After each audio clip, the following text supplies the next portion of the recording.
এমন মানুষের জন্য কান্না করবেন যে আপনি রাস্তায় হাঁটার সময় হোঁচটকে পড়ে গিয়ে ব্যথা পেলে সে 1000 মাইল থেকে টের পাবে এবং ফোন দিয়ে বলবে কি হয়েছে তোমার, তুমি ঠিক আছো তো?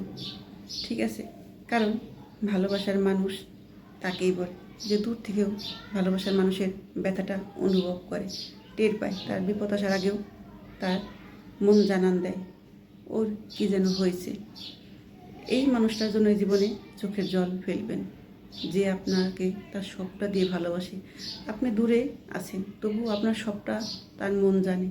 আপনি কেমন আছেন, কী করছেন, এই সময়টায় কী করছেন, সে হুট করে ফোন দিয়ে জিজ্ঞেস করবে তুমি কি করছো, তোমার কি শরীরটা খারাপ।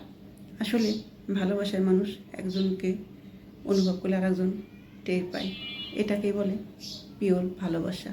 ঠিক আছে, কারণ সেই মানুষটা সারাক্ষণ আপনার কথাই ভাবে, আপনার ধ্যান জ্ঞানেই থাকে, তার সবটা জুড়েই আপনি। তাই আপনি ব্যথা পাওয়ার আগে সে ব্যথা অনুভব করে এবং তার মন জানান দেয় যে তার ভালোবাসার মানুষের কিছু একটা হয়েছে। সে তাই ফোন করে বলে তোমার কি হয়েছে, কিছু কি হয়েছে। এটাকে বলে ভালোবাসা, এটাকে বলে টান। কারণ তার সবটা জুড়ে আপনি, তার পৃথিবীটাই আপনি।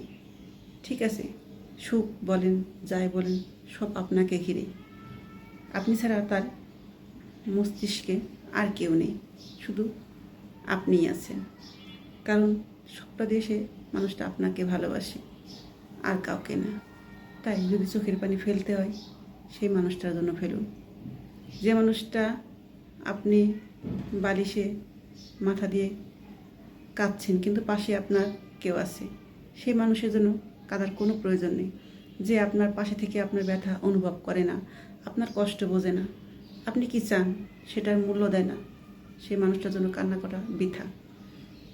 কখনোই সেই মানুষটার জন্য কান্না করবেন না। আপনি পাশে গুমরে মরলেও সে আপনার শরীরে হাত দিয়ে দেখে না। যে আপনি কাঁদছেন কিংবা কেন এমন করছেন প্রশ্ন করে না, কি হয়েছে তোমার, এমন করছো কেন। সে মানুষের জন্য চোখের পানি ফেলাটা বোকামি ছাড়া আর কিছুই নেই। তাই সেই মানুষটার জন্য কাঁদুন যে 1000 মাইল দূর থেকে অনুভব করে আপনি কেমন আছেন।